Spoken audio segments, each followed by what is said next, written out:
ಅಂದಾಜ್ ಹಾಗೆ 3.5 ಲಕ್ಷ ಆಗ್ಬೋದು. ಬೆಳಗ್ಗೆ ಬಂದು ಕ್ಯಾಶ್ ಕಲೆಕ್ಟ್ ಮಾಡ್ಕೋತೀವಿ.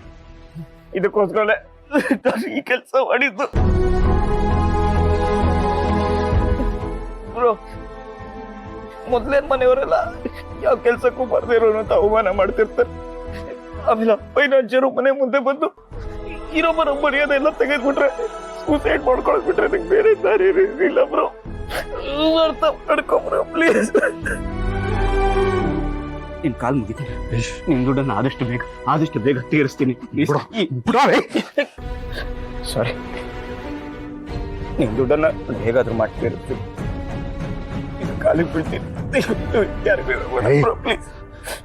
ನೋಡೋ, ಮರ್ಯಾದೆ ಗರಿಯಾದೆ ಅಂತಿದ್ಯಾ ಅಂತ ಸುಮ್ಮನೆ ಬಿಡ್ತಾ ಇದ್ದೀನಿ. ನೋಡೋ, ನನ್ನ ದುಡ್ಡನ್ನ ವಾಪಸ್ ಕೊಡಬೇಕು. ಕೊಡ್ತೀನಿ. ಇಲ್ಲ ಅಂದ್ರೆ ಮನೆಯವ್ರು ಹೇಳಿ ನೀನು ಮರ್ಯಾದೆ ತೆಗಿತೀನಿ. ಆಮೇಲೆ ಕೇಳಿಸ್ಕೋ, ಯಾವತ್ತೂ ನೀನು ಕಳ್ತನ ಮಾಡೋ ಹಂಗಿಲ್ಲ. ತಲೆ ತಗ್ಸ್ಕೊಂಡ್ಮೇಲೆ ಯಾರಾದ್ರೂ ಆ ಕೆಲಸ ಮಾಡ್ತಾರ ಬ್ರೋ. ಶತ್ರು ಆ ಕೆಲಸ ಕೈ ಹಾಕಲ್ಲ ಅವರು.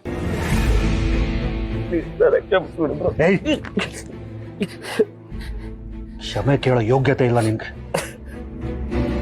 ನೋಡೋ, ಯಾವತ್ತು ನನ್ನ ಮಾತಾಡ್ಸ್ಬೇಡ. ನಾನು ನಿನ್ನ ಮಾತಾಡ್ಸಲ್ಲ. ನನ್ನ ನಿನ್ನ ಒಡ ಹುಟ್ಟಿದ ಸಂಬಂಧ ಇವತ್ತಿಗೆ ಮುಗಿದೋಯ್ತು. ಏನ್ ಹೇಳ್ತಾ ಇದ್ಯಾ bro? Sorry bro. Bro please bro. Bro bro Santu, ನನ್ನ ಮಾತು ಪ್ಲೀಸ್ ಸಂತು. ವಿಶ್ವ, ನಿನ್ನ ತನು ಮದುವೆ ಬಗ್ಗೆ ಯೋಚನೆ ಮಾಡಿ ಹೇಳ್ತೀನಿ ಅಂತ ಅಂದೆ. ಯಾವಾಗ ಹೇಳ್ತೀಯಾ? ನೀನು ನೋಡ್ತಾ ಇದ್ರೆ ನೀನೇನು ಹೇಳೋಲ್ಲ ಅಂತ ಅನ್ನಿಸ್ತಾ ಇದೆ. ಅದಕ್ಕೆ ನಾನು ನಿರ್ಧಾರ ಮಾಡಿದ್ದೀನಿ. ಶಾಸ್ತ್ರಿಗಳನ್ನ ಮನೆ ಕರೆಸಿ ಒಂದು ಒಳ್ಳೆ ಮುಹೂರ್ತ ನೋಡಿ ನಿಮ್ಮಿಬ್ಬರು ಮದುವೆ ಡೇಟ್ನ ಫಿಕ್ಸ್ ಮಾಡಿಸೋಣ ಅಂತಿದ್ದೀನಿ. ಅಪ್ಪ, ನಾನಿನ್ನೂ ಡಿಗ್ರಿ ಕಂಪ್ಲೀಟ್ ಮಾಡಿಲ್ಲ. ಮುಗಿಯೋವರೆಗೂ ಮದುವೆ ವಿಚಾರ ಬೇಡಪ್ಪ. ಮೊದಲು ಮದುವೆ ಮಾಡ್ಕೋ. ಮದುವೆ ಆದಮೇಲೆ ಓದ್ಬೋದಲ್ವಾ? ಇಲ್ಲಪ್ಪ, ಡಿಗ್ರಿ ಮುಗಿಯೋವರೆಗೂ ಮದುವೆ ಬೇಡ. ಇದ್ರ ಮೇಲೆ ನೀವು ಪ್ರೆಷರ್ ಹಾಕಬೇಡಿ. ಏನು ವಿಶ್ವ, ನೀನು ಯಾವಾಗ ನೋಡಿದ್ರು ಏನಾದರೂ ಒಂದು ಹೇಳ್ತಾನೆ ಇರ್ತೀಯ. ಈಗ ನೋಡಿದ್ರೆ ಪರೀಕ್ಷೆ ಬರಿಬೇಕು ಇನ್ನೊಂದು ಅಂತ. ತಾನು ಹೆಣ್ಣು ಹುಡುಗಿ ಕಣೋ, ಎಷ್ಟು ದಿನ ಅಂತ ಅವಳನ್ನ ಮದುವೆ ಮಾಡದೆ ಹಾಗೆ ಇಟ್ಕೊಳ್ಳೋದು ಹೇಳು. ಅಮ್ಮ ನೋಡು ವಿಶ್ವ, ತನಗೂ ನಿನಗೂ ಹೊಂದಾಣಿಕೆ ಚೆನ್ನಾಗಿದೆ. ನಮ್ಮೆಲ್ಲರೂ ಚೆನ್ನಾಗಿ ಅರ್ಥ ಮಾಡ್ಕೊಂಡಿರೋ ತನಗಿಂತ ಬೇರೆ ಹುಡುಗಿ ಯಾಕೆ ಬೇಕು ಹೇಳು? ತನು ನಿನಗೆ ಸರಿಯಾದ ಜೋಡಿ. ಆದಷ್ಟು ಬೇಗ ಮದುವೆ ಮಾಡ್ಕೊ. ಅಪ್ಪ, ನೀವು ಹೇಳೋದು ಸರಿಯಾಗಿದೆ. ಆದರೆ ಸಪ್ಲಿಮೆಂಟ್ರಿ ಎಕ್ಸಾಮ್ ಕಟ್ಟಿದ್ದೀನಿ. ಇದೊಂದು ಮುಗ್ದೋಗ್ಲಿ, ಆಮೇಲೆ ಯೋಚನೆ ಮಾಡ್ತೀನಿ.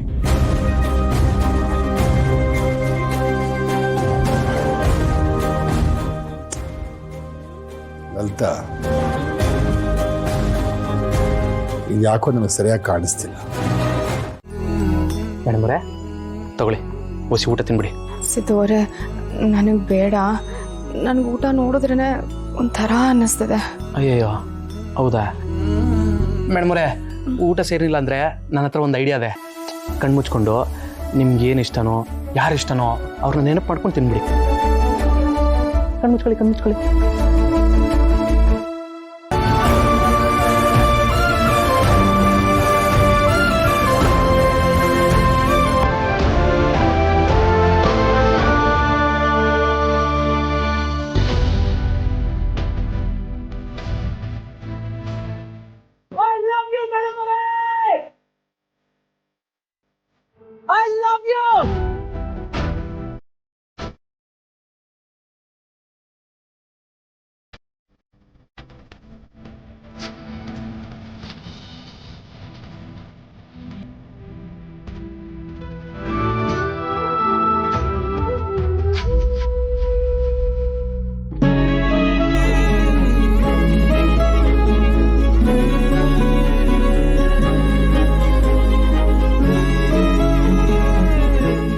ಅಯ್ಯೋ, ಯಾಕೆ ಮೇಡಮ್ರೆ?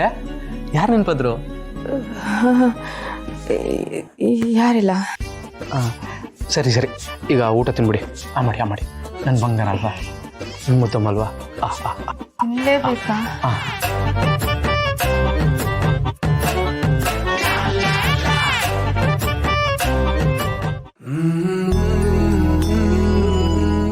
ಮಾಡಿ ಮೇಡಮ್ ಅವರೇ, ಈಗ ರುಚಿ ಅನಿಸಿದ್ಯೆ? ನಿಮ್ಗೆ ಇಷ್ಟ ಆಯ್ತೆ? ನಮ್ಮ ಕಡೆ ಯಾರಿಗಾದ್ರೂ ಜ್ವರ ಬಂದರೆ ಹಿಂಗೆ ಅನ್ನ ತಿಳಿ ಸಾರು ಮಾಡಾಕ್ತಾರೆ. ನಿಮ್ಗೆ ಇಷ್ಟ ಆಯ್ತಾ? ತುಂಬ ರುಚಿಯಾಗಿದೆ. ಆದರೆ ಅನ್ನ ಸ್ವಲ್ಪ ಉದ್ರಾಗಿದೆ.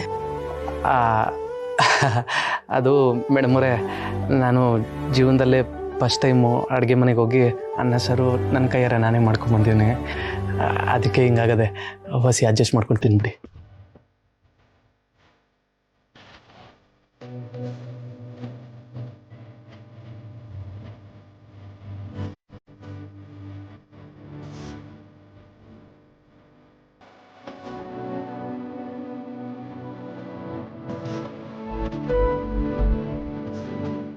ಸಿದ್ದುಗೌಡೆ, ನನಗೆ ಸಾಕು. ಆದರೆ ನೋಡಿ, ನಾನೀಗ ಹೊಟ್ಟೆ ತುಂಬ ಊಟ ಮಾಡಿದ್ದೀನಿ. ಮಾತ್ರೆ ತಗೊಳ್ಳಿ ಅಂತ ಮಾತ್ರ ಹೇಳಬಾರ್ದು. ಮಾತ್ರೆ ತಗೊಳ್ದೇನೆ ಈಗ ಸರಿ ಹೋಗ್ತೀನಿ. ಮೇಡಮ್ ಅವರೇ, ನಾನು ನಿಮಗೆ ಮಾತ್ರೆ ತಿನ್ನಿ ಅಂತ ಹೇಳೋಕ್ಕಿಲ್ಲ. ಯಾಕಂದರೆ ಆಗಲೇ ತಿನ್ನಿಸ್ಬಿಟ್ನಲ್ಲ.